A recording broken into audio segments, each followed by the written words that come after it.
ఏం జరుగుతుంది అసలు ఇప్పుడు హిందూ మతంలో? ఇది మనం గమనించాలి. మనకి వరుసగా జరుగుతున్నటువంటి క్రమం చూస్తే కనుక ఆ మధ్య వారు మన రంగరాజన్ గారు చిలుకూరు బాలాజీ దేవాలయానికి వారు చాలా విఖ్యాతులు, జాతీయంగా అంతర్జాతీయంగా కూడా మహాపురుషుడు. ఆయన గొప్ప జ్ఞాని, గొప్ప త్యాగశీలి. అటువంటి మహనీయుడు ఆయన మీద చాలా చాలా నీచంగా, చాలా దుర్మార్గంగా బాజప్తా ఆయన ఇంటి మీద ఒక దొండగుల ముఠ, హిందువులు అని చెప్పుకునేటువంటి దుర్మార్గులు, మేము ఏం చెప్పారు, రాముడు సేన ఇది చెప్పుకున్నారు కదా, వాళ్ళు వెళ్ళి దాడి చేయటం అనేది జరిగింది. దాడి చేయడం అనేది జరిగితే నేను ఆశ్చర్యపోతున్నాను. హిందూ సమాజం గొడ్డుపోయిందా ఇవాళ? అందరూ ఆయన ఇంటికి పోయి ఆయనకి చాలామంది ప్రతిపక్ష నేతలు, మంత్రులు కూడా ఆయనకు మద్దతు ఇచ్చారు. కొంతమంది ఇవ్వకుండా ఆయన మీద వెటకారపు మాటలు కూడా మాట్లాడారు. కొంతమంది వ్యతిరేకమైన మాటలు మాట్లాడారు. హిందూస్ ఫర్ ప్లూరాలిటీ ఈక్వాలిటీ సంస్థ తరఫున, అన్నమయ్య కళాక్షేత్రం తరఫున దాన్ని ఖండించాం. మేము కూడా వెళ్ళొచ్చాం, మా ప్రతినిధి వర్గం కూడా వెళ్ళొచ్చింది. కానీ దాన్ని నిరసిస్తూ వేద పఠనాన్ని ఒక కార్యక్రమాన్ని ఏర్పాటు చేసినటువంటి సంస్థలు, ఏకైక సంస్థలు మన అన్నమయ్య కళాక్షేత్రం తరఫున, హిందూస్ ఫర్ ప్లూరాలిటీ ఈక్వాలిటీ తరఫున అద్భుతమైనటువంటి వేద పఠనం కార్యక్రమాన్ని, నిరసన కార్యక్రమాన్ని మనం పెట్టాం ఇక్కడ. అయితే ఏ ఒక్క హిందూ సంస్థ కూడా ఆయన ఇంటికి వెళ్ళి ఆయనకి చెప్పడం తప్ప మీరు కార్యక్రమాలు ఎందుకు చేయట్లేదని అడుగుతున్నాను నేను.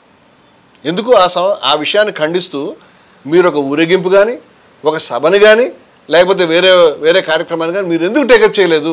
కేవలం ఈ రెండు సంస్థలు ఈ విషయంలో ఎందుకు టేకప్ చేసినాయి? అదేవిధంగా మరి ఈ విషయంలో ఏది కాశీనారాయణ క్షేత్రం కూలిపోతే మరి మీ సంస్థలు, మరి హిందూ మతం గొడ్డుపోయిందా? ఈ సంస్థలు ఇంతకాలం కూడా మేము చాలా గొప్ప సంస్థలు అని చెప్పుకునేటువంటి మరి పీఠాధిపతులు వాళ్ళంతా ఎక్కడన్నా పడుకుని ఉన్నారా? ఎక్కడన్నా లేవకుండా ఉన్నారా? మరుగున ఉన్నారా? దాక్కొని ఉన్నారా? ఇంతకాలం పాటు మేము హిందూ మతానికి ప్రతినిధులు అని చెప్పినటువంటి కాషాయధారులైనటువంటి పీఠాధిపతులంతా కూడా నేను విజ్ఞప్తి చేస్తాను, ఇవాళ మహనీయుడు యొక్క ఆశ్రమానికి ముప్పు కలిగితే మీరు చప్పుడు చేయకుండా, మరి ఛానల్స్ నిండా కూడా ఎక్కడ ఒక మాట మాట్లాడకుండా మీరు సైలెంట్గా ఎందుకు కూర్చుని ఉన్నారు? దీంట్లో ఒక విషయం కనిపిస్తుంది. ఏమిటంటే రంగరాజుల మీద దాడి చేసింది హిందూ అని చెప్పుకునేవాడు, అదేవిధంగా కాశీనారాయణ మీద దాడి చేసింది హిందూ అని చెప్పుకునేటువంటి ప్రభుత్వాల యొక్క నాయకత్వంలో జరిగింది. అంటే హిందూ అనే పేరు మీద ఏ దుర్మార్గం జరిగినా మీరు ఒప్పుకుంటారు. అదే దాడి చేసినటువంటి వాడు ఒక క్రైస్తవుడు, ఒక ముస్లిం రంగరాజన్ గారి మీద దాడి చేస్తుంటే మీరు ప్రతి గల్లీ కూడా ముట్టడించి మాకు రక్షణ కావాలి, మా పూజారి గారికి మా హిందూ మతం ముప్పులో పడిపోయిందని మీరు ర్యాలీస్ తీసేవారే. అంటే దాడి ఎవరు చేస్తున్నారనే దాన్ని బట్టి మీ స్పందన ఉంటుందా? ఇది పద్ధతేనా? ఇది హిందువులంతా తెలుసుకోవాలి. బస్సు ఎందుకు ఆపారు?